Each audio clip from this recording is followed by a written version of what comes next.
अस्सलाम वालेकुम friends, welcome to किताब नगरी यूट्यूब चैनल किताबों की नगरी में खुशामदीद। मैं हूं आपकी होस्ट इकरा यासीन और आज मैं आपके लिए लेकर आई हूं यमा निवा की कलम से तहरीर करदा आप सबका फेवरेट नावल अहले दिल की लास्ट एपिसोड को लेकर।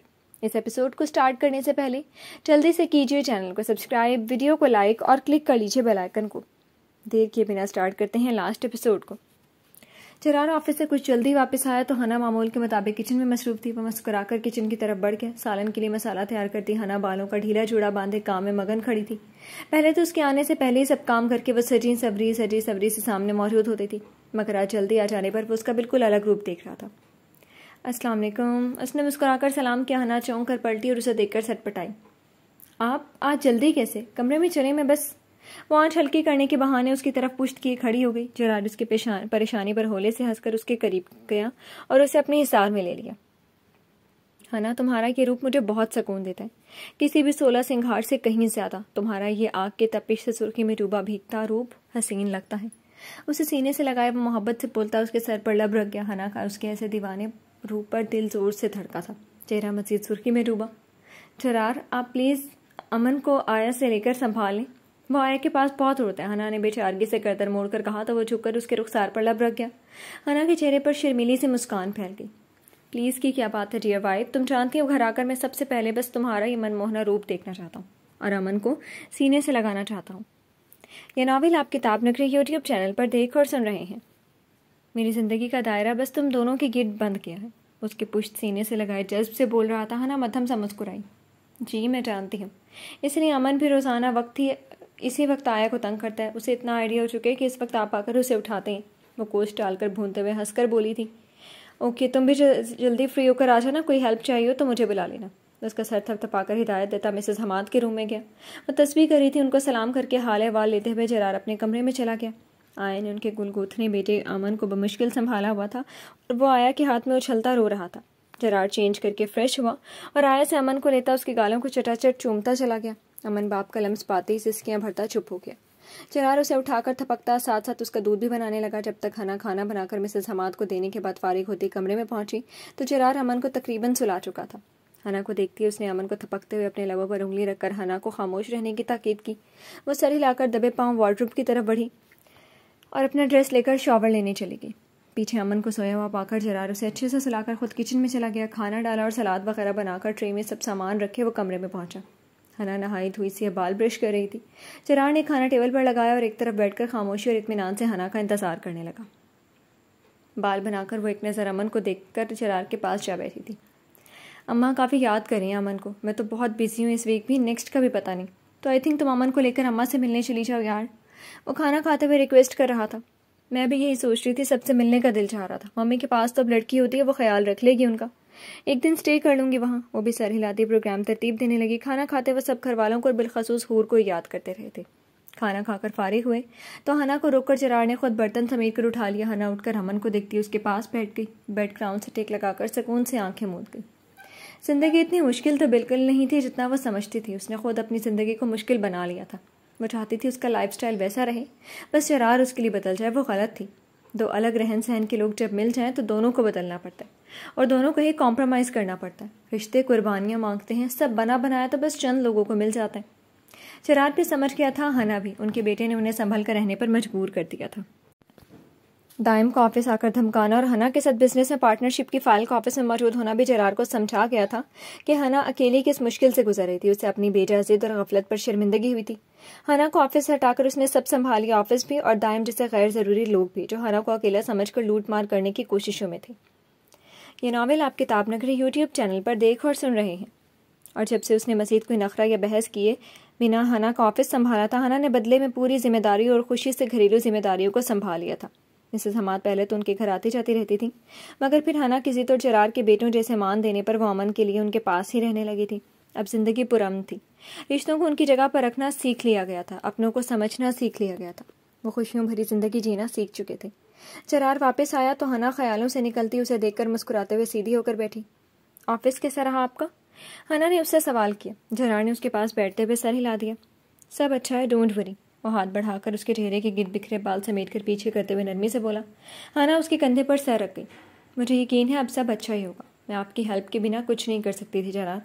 वो तशक्कुर भरे लहजे में बोल रही थी, ये मेरी रिस्पॉन्सिबिलिटी है, मैं पहले समझ नहीं पा रहा था, अब समझने लगा हूँ तो सुकून में हूँ। वो मुस्कुराकर हना के गिर्द बाजू फैलाता उसे खुद में समेट गया। हना ने सुकून से उसके कांधे पर गाल टिका दिया। अमन सुकून से सो रहा था। वो दोनों तादे दुनिया जहाँ की बातें करते रहे, दिन भर चाहे मसरूफ रहते मगर रात गए एक दूसरे को वक्त देते थे, बात करते थे। अब जिंदगी की गाड़ी अपनी सही ट्रैक पर चल निकली थी। जिन्हें अल्लाह एक दूसरे के लिए बना दे वो एक दूसरे के साथ पुरसकून रहने का तरीका भी ढूंढ लेते हैं। बरिया ने बर्तन धोते हुए झुरझुरी ली। मौसम काफ़ी से ज़्यादा सर्द हो चुका था। शाम ढलते ही सर्दी भी शिद्दत अख्तियार कर लेती थी। वो जल्दी से बर्तन धोकर किचन से निकली। अम्मा के कमरे में हूर दीदे के साथ बातों में लगी हुई थी। वह हाथ दुपट्टे से साफ करती अपने कमरे में पहुंची। शाहे रज़ाई टांगों पर फैलाए अपने मोबाइल पर मसरूफ़ था। वो झटझटते हाथ शॉल में छुपाए बेड की दूसरी जानिब बैठ गई। क्या कर रही थी? शाहे ने मोबाइल एक तरफ रख दिया, उसके सर्द हाथ थाम कर सवाल किया। बर्तन धो रही थी, बरिया कपकपाती आवाज़ में कहा। शॉल और बाजू तक गीले हो रहे थे। शाहे ने गहरा सांस भरकर उसकी शॉल उसके ठठरते वजूद से उतार कर एक तरफ रख दी। उठो, चेंज करो, पहले बीमार हो जाओगी। पानी गर्म कर लिया करो, तुम्हें जाने कब अकल आएगी। बस बीमार होकर खिदमतें करवानी आती हैं जनाबा को। उसकी कमकली पर नाराज़ होता स्वेटर के बटन खोलने लगा। वो मुँह बसूरती नाराज़ बच्चे की तरह बैठी रही।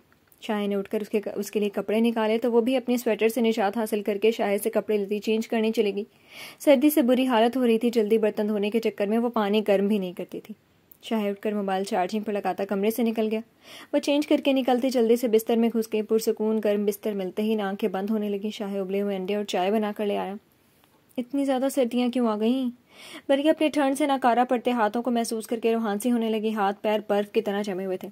बेड की तरफ आते शाहे ने उसे बिस्तर में मुकम्मल छुपा देकर हंसते हुए सरनफी में हिलाया। सर्दियाँ तो आनी ही होती हैं, तुम पानी गर्म कर लिया करो या फिर दिन के वक्त काम किया करो। भाभी ने जब कह दिया तो फिर क्यों जिद करती हो? वो बेड पर उसके पास बैठते हुए ट्रे सामने रख गया। बरिया के मुंह से रज़ाई हटाकर उसे देखा। वो बाल बिखराई यूं रज़ाई हटने पर उसे घूरने लगी। उठो, चाय लाया हूँ, पी लो, आराम मिलेगा। वो कप उठाकर उसके सामने कर गया। बरिया फुर्ती से उठकर बैठती चाय का कप थाम गई। तुम कितने अच्छे हो ना, और खुश नसीब भी। इतनी प्यारी और अच्छी बीवी मिली है तुम्हें जो सर्दी गर्मी की परवाह किए बिना काम करती है और शिकायत भी नहीं करती। वो चाय के सिप भरती गर्दन अकड़ा कर बोल रही थी। शाहे हंसकर अंडे छीलने लगा। ये तुम्हें अपनी तारीफ का चस्का कब से लग गया? काम तो करती है मगर शिकायत की बात मत करो। जितनी शिकायत तुम्हें मुझसे हैं शायद ही किसी बीवी को होती होंगी। बीवियाँ लड़ती हैं और तुम लड़ने के साथ साथ उल्टा खुद रोने धोने का सेशन भी चलाती हो। उसकी खसूसियात बता रहा था। बरिया ने नाक चढ़ाकर उसे देखा। उसने प्लेट सामने की तो अंडा खाकर आदत के मुताबिक पूरा मुंह में डालकर मुंह फुला गई। तमीज़ से खाओ, आधा कर लिया करो। अगर तुम खुद ये हरकतें करोगी तो हूर कैसी दिखेगी? शाहे ने उसे घूर कर कहते हुए शर्म दिलाई। वो कंधे उचका गई। ये नावल आप किताब नगरी यूट्यूब चैनल पर देख और सुन रहे हैं। दूसरा अंडा उठाना चाहा मगर वो उसे 2 टुकड़ों में बांट कर एक टुकड़ा उसके मुंह में दे गया। शायद बेहतर है मैं तुम्हारी तरबियत करूं और तुम मेरी बेटी की।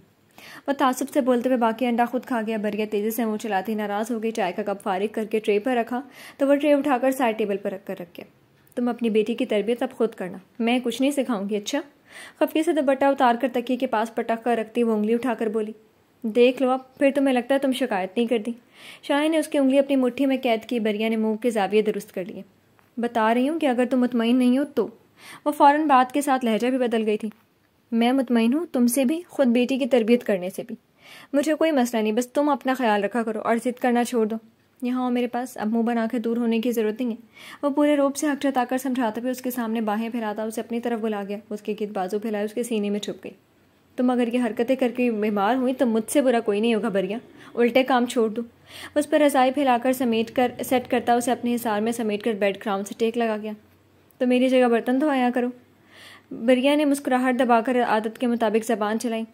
बहुत ज़बान चलती है यार तुम्हारी। जब बड़ी भाभी ने कह दिया कि वो धो लिया करेंगी, उनको करने दिया करो। शाहे ने उसके सर पर चपत लगाते हुए कहा। वो खामोशी से अपने सुर्ख पड़ते हाथ उसके सामने कर गई। वो मुस्कुराकर उसके दोनों हाथ थाम कर लबों से लगाता अपने हाथों में दबाने लगा। हूर अभी जाग रही है। उसके हाथों को कुछ गरमाइश देकर छोड़ा तो उसके सीने पर हाथ रखे सुकून से आंखें मूंद कर उसके हिसार में नीम दराज हो गई। जी हाँ, अम्मा और दीदी के पास है, सोएगी तो आएगी। बरिया ने जमाई लेते हुए आंखें रगड़कर जवाब दिया। शाहे ने झुककर उसे देखा जो नींद में बुरी तरह डूबी हुई थी। वह यकटक उसका मनमोहना चेहरा देखता गया। एक अरसा लगा था उसके चेहरे पर ऐसा सुकून और इत्मीनान लाने में। वो पहली बार से शाहे की ज़िंदगी में और फिर घर में आने तक भी कभी भी ऐसे पुरसकून और मुतमईन नज़र नहीं आई थी। ये नावल आप किताब नगरी यूट्यूब चैनल पर देख और सुन रहे हैं। खूबसूरत मासूम चेहरे पर हर वक्त बेचैनियों और परेशानियों का जाल बिछाए उसके नाजुक वजूद हर पल अजीब बेसुकूनी में घिरा रहता था। शायर से जब तक समझ नहीं पाया था उसने बहुत रुलाया था। अब वो ये बात याद करके तकलीफ में घिर जाता था कि जब अपने खौफ में लिपटी बरिया को वो डांटता होगा या बुरा भला कहता होगा तो तन्हाई में वो जाने किस तरह की अजियत सहती होगी, न जाने अकेले में कितना रोती होगी। वो तो कभी कंधा देने को भी मुयस्सर नहीं होता था। उसे वो वक्त शिद्दत से महसूस होने लगा था जब हर तरफ से धुतकारी जाने वाली बरिया बदजबानी करके अपने अंदर की घुटन को बाहर निकालती थी, और इस बदजबानी पर भी उसे तल्ख रवैये मिलते थे। जब वो शाही के गुस्से करने पर सहम कर बिल्कुल चुप रहने लगी थी और अपने आंसुओं के साथ घुटन भी अपने अंदर दबाती चली गई थी, वो तब किस हाल में रहती होगी, कैसा महसूस करती होगी। वो तो अंदर ही अंदर कितनी दफ़ा जीते जी मरती होगी और मर मर कर जीती होगी। शाही को ये बातें अब भी याद आती थी तो बेचैन कर देती थी। उसे बरिया से गैर मशरूत मोहब्बत हुई थी, अजीब सी मोहब्बत जिसमें वो जब उसे सही से जानता तक नहीं था मगर उसे अपने पास रखने को बेताब रहता था। उसके किरदार को लेकर घबराया हुआ था, गैरत का तकाता था कि उसे छोड़ दे और इज्जत की ज़िंदगी जिए। मगर वो गुस्सा करता रहा, डांटता रहा, लाशऊरी तौर पर उसे बदलने की कोशिश करता था, मगर उसे छोड़ने का सोच भी नहीं सकता था। वो उसे अच्छी लगी थी और फिर ऐसा होने लगा कि उसे देखकर चाहे जलता भुनता रहता मगर दिल में कहीं गहरा सुकून सा उतरता महसूस करता था। मोहब्बत थी, और मोहब्बत भी बहुत अजीब व गरीब सी। वो बरिया के मामले में ज़िद्दी बच्चे जैसा था। उसे वो अपनी पसंद में ढली हुई चाहिए थी, मगर चाहिए ज़रूर थी। वो बुरी थी तो अच्छी बनाना चाहता था, किरदार में झूलता तो संभाल लेना चाहता था। वो ऐसा ही करने की कोशिश में कई बार गलती करता गया। इंसान था, ख़ताएँ कर गया। उसे जब से समझने लगा था फिर शाही की तरफ किसी तरफ जा ही नहीं पाया था। उसे समझा तो उसी को पढ़ने में मगन रह गया। उसकी शख्सियत मस्क शुदा थी। वह पैदा होते ही हर इंसान के हाथों सिर्फ तलखियों का शिकार हुई थी। ये नावल आप किताब नगरी यूट्यूब चैनल पर देख और सुन रहे हैं। बच्चा जब दुनिया में आता है तो उसकी जिम्मेदारी उसके वालिदैन को दी जाती है। वो बस बेतरतीब और खालीपन में डूबा होता है। उसे बनाया जाता है, उसकी शख्सियत को किसी खास शक्ल में ढाला जाता है। जब उसे दुनिया के तौर तरीकों से आगाह किया जा रहा होता है तब उसके मिजाज की तश्कील होती है। वालिदैन के रवैये और सीखने के तरीके के असर में कुछ नरम मिजाज और कुछ बच्चे चिड़चिड़े और सख्त मिजाज से बनने लगते हैं। उन पर हर रंग और हर आदत व अतवार सिर्फ उन असबाक का नतीजा होती हैं जो उनको दुनिया के तौर तरीके सिखाने के लिए दिए जाते हैं। अच्छा सिखाया जाए और अच्छे से सिखाया जाए तो नरम मिजाज और आलाकदार के मालिक शख्सियत बनती है। अच्छे बुरे तरीके से सिखाया जाए तो किरदार में कहीं सख्ती और कहीं नरमी बेतरतीबी से फैल जाती है। बुरा सिखाया जाए तो और बुरे तरीके से तो बदमिजाज और टूटे हुए किरदार बनते हैं। मगर बरिया उन बदनसीब बच्चों में से थी जिनकी शख्सियत बनाने वाला कोई नहीं होता, जो हालात और लोगों के रवैये से खुद ब खुद मस्क शुदा किरदार में बदलने लगते हैं। उसे किसी सांचे में नहीं ढाला गया था। वो बेतरतीब थी, उलझी हुई थी। वो अब समझने लगा था उसके मिजाज के उतार चढ़ाव पर। अब वो गुस्सा नहीं होता था, हमदर्दी नहीं थी, तर्स तो बिल्कुल नहीं। हाँ, मोहब्बत करता था और मोहब्बत बढ़ती जा रही थी। वो नरमी से उसे खुद में भींचता झुककर उसके चेहरे पर अकीदत से लम्स छोड़ने लगा। उसके बिखरे उलझे से बालों को समेटता उसके नाजुक लम्स से मिलने वाले सुकून को अपने अंदर उतारने लगा। बरिया उसके वारफ्ते के पर आंखें मींचकर उसके सीने में छुप गई। वो अब भी आधी नहीं हो पाई थी शाही की दीवानावार मोहब्बत की, उसकी बेताबियों की, उसके नर्म झुलसते वारफ्ता लम्स की। वो अब भी कभी झिझक सी जाती थी, छीम चाहती थी कोई उसे इतना कैसे चाह सकता है। दरवाजे पर होती दस्तक पर वो बरिया का रुखसार थपथपाकर उससे अलग हुआ और अभी बिस्तर से उतरकर दरवाजे की तरफ जाता कि दीदी ने हूर को दरवाजे के अंदर कर दिया। वह दरवाज़ा बंद करके जा चुकी थी। नन्ही हूर छोटे छोटे कदम उठाती बेड की जाने बढ़ने लगी। शायद मुस्कुराकर उसे अपनी तरफ आता देख रहा था। उसने नया नया चलना सीखा था और वो अब उठना पसंद भी नहीं करती थी। आज वो फिर से देर तक जाग रही थी तो यकीनन आज फिर से कोई ख़ास शिकायत दर्ज करवानी थी। बाबा बाबा बाबा दी बाबा। वो छोटे छोटे कदम उठाती बेड के पास पहुंची और उछल कर चढ़ने की कोशिश करती उसे मुसलसल पुकारती जा रही थी। अपनी जगह पर बैठकर शाही हंसते हुए उसे देख रहा था जबकि बरिया ने आह भरी। वो बेटी के मिजाज से वाकिफ थे। जब वह बाप को कोई नादिदा जुल्म सितम सुनाना चाहती थी इसी तरह उसके आने का इंतजार करती थी और बिल्कुल ऐसी रात को सबकी शिकायत लगाने से पहले सोती तक नहीं थी। जी बाबा की जान, बाबा की जिंदगी। शायद उसे जवाब देता झुककर उसे नरमी से उठा रहा था। उसे ऊपर उठाते ही अपने सीने से लगा गया। मामा। उन्हें नन्ही सी उंगली से बरिया की जानिब इशारा किया और फिर अपने सर पर हाथ मारा था। ये नावल आप किताब नगरी यूट्यूब चैनल पर देख और सुन रही हैं। ऐसे वो मारने का इशारा करके बता रही थी। शाहे चौंक गया, नजर को माकर बरिया को देखा। बरिया हवानक सी हूर को तक रही थी जो बार बार वही बात दोहरा रही थी। उसकी नींद उड़ गई। बरिया, तुमने हूर को मारा, इस मासूम जान को? वो शॉक्ड हुआ, उसे दुख हो रहा था। बरिया को तासुब से देखता पूछने लगा, बेयकीनी से, हैरत से। वो हूर को कभी सख्ती से डांटता भी नहीं था। बरिया डांट लेती थी तो वो ऐसे उसे रोकता नहीं था, मगर हाथ उठाना वो बर्दाश्त नहीं कर पा रहा था। शाहे, मैंने नहीं मारा इसे। वो बौखला गई, हैरत से हूर को देखने लगी। उसने तो नहीं मारा, कर भी नहीं सकती थी ऐसा, फिर हूर क्यों कह रही थी? बरिया भी नहीं समझ पाई थी। हूर होंठ लटकाए खफकी से माँ को देख रही थी। हूर, मैंने कब मारा? बरिया को सदमा लगा। शाहे आज ही आए थे, इससे पहले तक तो वो माँ की गोद में चढ़ी रही थी और अब ये शिकायत। तो क्या हूर झूठ बोल रही है? इसकी ऐसी आदत नहीं है बरिया। शाहे ने कुछ खफकी से बरिया को देखा। हूर अभी आंखों में आंसू भरे माँ को देख रही थी। उसके चेहरे पर वाकई झूठ की रमक तक न थी। शाहे ने उसकी भीगी आंखों मोहब्बत से चूमा तो वो उसके सीने पर सरक गई। मामा ऐसे, वो अभी बता रही थी। हैरान बैठी बरिया को एकदम 2 दिन का पहले का वाकया याद आया, जब घर में निदा आई हुई थी और अब्बास हमायूं के बच्चों के साथ मिलकर निदा के बच्चों ने उधम मचाया हुआ था। हूर उन सबके दरमियान घूमती उन्हें मार रही थी। उसे सबने नरमी से रोका, मगर वो ढिठाई का आला मुजाहिरा करती सब पर हाथ चला रही थी। जब वो रोकने पर भी नहीं रुकी तो बरिया ने उसे हल्के से चपत लगाकर रोका था। वो उस दिन भी बहुत रोई थी। उसे कोई सख्ती से पुकारता तक नहीं था। उसके लिए ये गैर महसूस सा थप्पड़ भी मार थी और यकीनन वो बाप को भी वही बता रही थी। बाबा, मामा। हूर बाप को बरिया से नाराज होने पर उकसा रही थी, डांटने पर उकसा रही थी। शाहे उसे बहलाता तासुब से बरिया को देख रहा था। शाहे, मैंने बस हल्का सा हाथ मारा था क्योंकि बरिया ने वजाहत देते हुए उसे सारा वाकया बता दिया। वो हूर को देखने लगा। जब हूर ने बात का रुख अपनी तरफ मुड़ते देखा तो तेजी से आंखें मजीद भर लाई। ये नावल आप किताब नगरी यूट्यूब चैनल पर देख और सुन रहे हैं। शाहे ने बरिया को देखा तो वह भी नाराजगी से शाहे को देख रही थी। बड़ी बड़ी आंखों में नमी चमक रही थी। वो बुरी तरह फंस गया। हूर को बस हल्की सी डांट चाहिए थी जो शाहे बरिया को देता और वो रिलैक्स हो जाती, जबकि बरिया सिर्फ सवाल पर भी खफा हो रही थी। अब मसनूई डांट पर तो रो पड़ती। या वो हूर को समझाए और माने कि वही गलत थी, या फिर सब सुनकर भी कह दे कि बरिया ही गलत थी।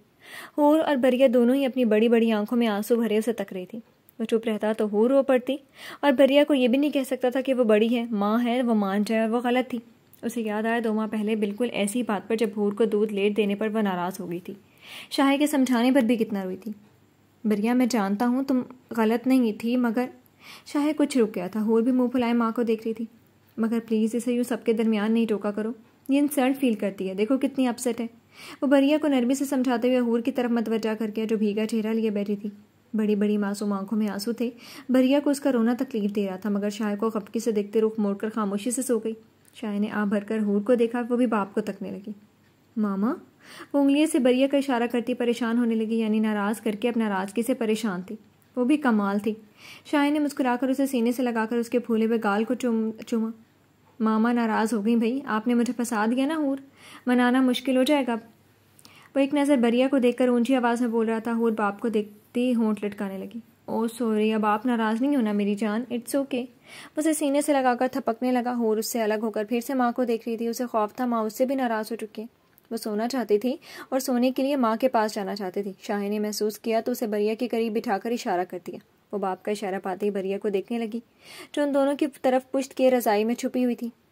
मामा, उस पर हाथ रखकर हूर ने आहिस्तगी से पुकारा तो वह पलटकर उसके गिर्द बाजू फैलाते सीने से लगा गई, मगर उसे सीने से लगाते ही वह फिर से करवट बदलकर अपने आगे सुलाती शाहे से रुख मोड़ चुकी थी। नाराजगी के इतने वाज़ेह इजहार पर शाहे होले से हंसा। हूर पुरजोश सी माँ के सीने से लगी अपनी टूटी फूटी ज़बानें बातें कर रही थी। बरिया उसे थपक कर सुला रही थी। शाहे मोहब्बत से दोनों को देखते हुए उठकर अपना मोबाइल चेक करने लगा। मोबाइल चार्ज हो चुका था। मोबाइल उठाकर एक तरफ रखते हुए कमरे में बड़े बर्तन उठाकर किचन में रखने के लिए चला गया। अब सो जाओ बस हूर, वरना मैं नाराज़ हो जाऊंगी। नींद से लापरवाह बातें करती हूर को बरिया ने धमकाया तो वह सिमट कर माँ के सीने में चेहरा छुपा गई। बरिया ने मुस्कुराहट दबाकर उसके गिर्द बाजू फैलाते हुए मोहब्बत से चूम लिया। शाहे का हूर को यूं मान देना और प्यार करना बरिया को अच्छा लगता था, मगर अपना शाहे से नाराज़ होना भी अच्छा लगता था। वह बहुत मोहब्बत से मनाता था। जब वो नहीं मानती थी तो रोब झाड़ कर सख्ती करके भी उसे बात करने पर उकसाता था। उसका हर अंदाज में मनाना और बरिया के मुस्कुरा देने तक मनाते रहना उसे अच्छा लगता था। वो बर्तन रखकर अम्मा को चेक करके लौटा तो बरिया हूर को सुलाकर अब खुद भी खनूदगी में जा रही थी। शाहे उसके पास लेटकर उसके गिर्द हिसार कायम करता ठंडे हाथ उसके गालों पर रख गया। बरिया हड़बड़ाकर नींद से जागी। शाहे ने हाथ उठा लिए। नाराज़ हो? उसके पुश्त सीने से लगाया उसका हाथ थामकर लबों से लगाता पूछ रहा था। ये नावल आप किताब नगरी यूट्यूब चैनल पर देख और सुन रहे हैं। मुझे सोने तो सुबह जल्दी उठना होता है। फिर वो खफगी का इजहार करती उसका हिसार तोड़ने की कोशिश कर रही थी। शाहे ने हिसार मज़ीद तंग कर लिया। तुम्हें याद है तुमने क्या कहा था बरिया? बाप बेटियों के फर्स्ट हीरो होते हैं। मैं नहीं चाहता हूर कभी लाइफ में अगर खुद को सोचने बैठे तो दूसरी ऑप्शन पर रखकर सोचे। मुझे तुमसे बहुत मोहब्बत है, बहुत अजीज़ हो मुझे, मगर हूर के मामले में बेबस हो जाता हूँ। वो गलत होगी तब भी मैं तुम्हारे सामने उसे गलत नहीं कह सकूँगा कभी। वो बेबस लहजे में बोल रहा था। बरिया ने बेसाख्त अपने सामने सोई हूर को देखा। वो बरिया का अक्स थी, वही नकूश, वही मासूमियत। सुकून से सो रही थी। बरिया ने मुस्कुराकर उसे देखा। वो शक्ल सूरत में बरिया थी, मगर उसकी किस्मत अच्छी थी कि उसका बाप शाहे था, वो जो बेटी का दिल दुखने के खौफ से उसकी गलती पर भी उसे डांट नहीं सकता था। बरिया, शाहे ने उसे खामोश पाकर नरमी से पुकारा। अब मान जाओ मेरी जान, मेरी गलती ऐसी है जिसे मैं हर बार दोहराने पर मजबूर हूँ। मुझसे ऐसी गलतियों पर माफ़ी मांगना मुश्किल तरीन हो जाता है। उसके बाल संवारता झुककर उसके रुखसार पर लब रख गया। बरिया चेहरा मोड़कर उसे घूरने लगी। तुम हमेशा से बुरे थे, मुझे बिल्कुल अच्छे नहीं लगते, वो नाक चढ़ाकर जता रही थी। शायद उसके अंदाज पर हंसकर उसके नाक पर नरमी से लम्स छोड़ता उसे अपनी तरफ मोड़ गया। तुम हमेशा से अच्छी थी, मुझे बहुत अच्छी लगती है, वो शिद्दत भरे लहजे में बोल रहा था। बरिया उसके जवाब पर बेसाख्ता हंस पड़ी। हंसती रहा करो, जिंदगी लगती हो, शाहिन ने सुकून से बोलते हुए उसे सीने से लगा गया। बरिया मुस्कुराने लगी। उसे सीने से लगाए शाहिन ने उसके पीछे मजे से सोती हूर को देखा और हाथ बढ़ाकर उस पर रखकर मुस्कुरा दिया। जिंदगी में सुकून के लिए जो चाहिए वह रिश्तों में एतबार है। वह एतबार जो बरिया ने शाहे पर नहीं किया था, वह झिझक का शिकार रही थी। ये रिश्ता हमेशा से उसकी मजबूरी थी। वो लापरवाह थी। वो जिंदगी गुजारने का पहला असूल भूल गई। उसने कभी शाहे के दिल में जगह बनाने की कोशिश ही नहीं की थी। वह एतबार जो शाहे बरिया पर चाहकर भी नहीं कर पाया था, वो बरिया को जानता नहीं था। उसे हर बार हर जगह से, बल्कि खुद बरिया के मुंह से भी बरिया के खिलाफ गलत बातें सुनने को मिली। वो यकीन कर गया था। ये नावल आप किताब नगरी यूट्यूब चैनल पर देख और सुन रहे हैं, मगर अब मोहब्बत भी थी और एतबार भी। तलखियों को भुलाना ज़रूरी होता है जब जिंदगी सहल होने का इम्कान हो। बरिया ने भी नमाजी की तल्ख बातों से जान छुड़वा ली थी। शाहे ने उन गलतियों से सीखा था, खुद को बदला था, रवैया बदला था, सख्ती को नरमी में ढाल लिया था। दूर आसमान पर चांद पूरी आबोताब से चमक रहा था। बाहर हवेली में सर्द रात धुंध में लिपटी हुई थी। अंदर बरिया और शाहे हूर को अपने दरमियान में सुलाकर बातें कर रहे थे। और बातें भी क्या थीं। बरिया दिन भर की रूटीन और अपनी उल्टी सीधी हरकतें बता रही थी और शाहे मुस्कुराकर उसे देख रहा था, सुन रहा था। एकदम हाथ बढ़ाकर उसके रुखसार पर नरमी से रख गया। वो चौंक कर उसे देखने लगी। बरिया, तो मेरी जिंदगी की रौनक हो, वो मध्यम से लहजे में बोल रहा था। लफ्ज़ आम से थे, मगर उसके अंदाज से लगता था उन अल्फाज के मानी दुनिया में शायद कोई भी शख्स नहीं समझ सकता। कोई तशरीह नहीं थी, न कोई वजाहत। वो उसे देख रहा था तो नज़रों में जज्बे वाज़े थे, मोहब्बत वाज़े थी। उसने जब जब इजहार किया लफ्ज़ जुदा थे, मगर मतलब एक ही था और अल्फाज ऐसे मरहम जैसे कि। उन अल्फाज की तासीर ने बरिया की रूह को हरा भरा कर दिया था। वो अपने रुखसार पर रखे शाहे के हाथ पर अपना हाथ रखकर सुकून से आंखें मूंद गई। लफ्ज़ तासीर से बनते हैं, तलफ़्फ़ुज़ से नहीं। अहले दिल आज भी हैं, अहले ज़बां से आगे। अब एक छोटा सा पैगाम अहले दिल के रीडर्स के लिए, राइटर यमन ईवा की तरफ से। अस्सलाम वालेकुम। आज मेरे नावल का इख्तिताम हो गया। सबसे पहले किताब नगरी टीम और बिलखसूस सामिया सिस का बहुत शुक्रिया कि मुझे ये नावल लिखने का मौका दिया। इस नावल में मुझे तारीफ़ भी मिली और तनकीद भी। मैं बाकी तनकीद को एक तरफ रखकर उन रीडर्स की बात करूँगी जिनको दोनों लड़कियों का प्रेग्नेंट होना ही वैलिड नहीं लगा, सिर्फ इसलिए कि उनके दरमियान बेडरूम सीन्स को ओपनली लिख नहीं पाई और ना मैं लिख सकती हूँ। पहली वजह, मैं शादीशुदा लड़की नहीं हूँ तो ये सब ऐसे लिख सकूँ कि सब समझ आने लगे। दूसरी वजह, वो कम उम्र रीडर्स हैं जो नावल्स पढ़ते हैं और उनकी एज मेरे मुताबिक इतनी नहीं होती कि उनके सामने मियाँ बीवी के रिश्ते को कुछ ज़्यादा खोलकर बयान किया गया हो। कहानी का मकसद सबक देना होता है, ना कि मियाँ बीवी के आपसी ताल्लुकात की तफसील लिखना।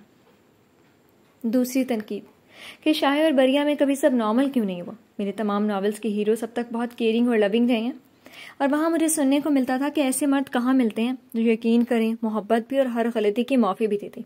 जब मुझे मुसलसल सुनने को मिला कि इतने अच्छे मर्द होते ही कहाँ हैं, तो मैंने थोड़ी सर्च की, आम मर्दों की सोच और कुछ लड़कियों से उनके हस्बैंड्स के रवैये सुने और फिर मैंने ये हकीकत भी लिख दी कि कुछ मर्द बहुत अच्छे होते हैं मगर बस उनका ज़र्फ नहीं होता। वो अपनी औरत की बदकिरदारी पर कोई नरमी नहीं बरत सकते। ऐसा नहीं कि जो मर्द कम ज़र्फ है वो बिल्कुल ही बुरा है। बस फ़र्क इतना है कि ऐसे मर्द को डील करने के लिए लड़कियों को चाहिए कि अपनी हर मुश्किल किसी भी दूसरे के बताने से पहले खुद बताएं। जब जहाँ मर्द को गलतफहमी हो फौरी दूर करें, सच बताएं, कुछ छुपाएं नहीं।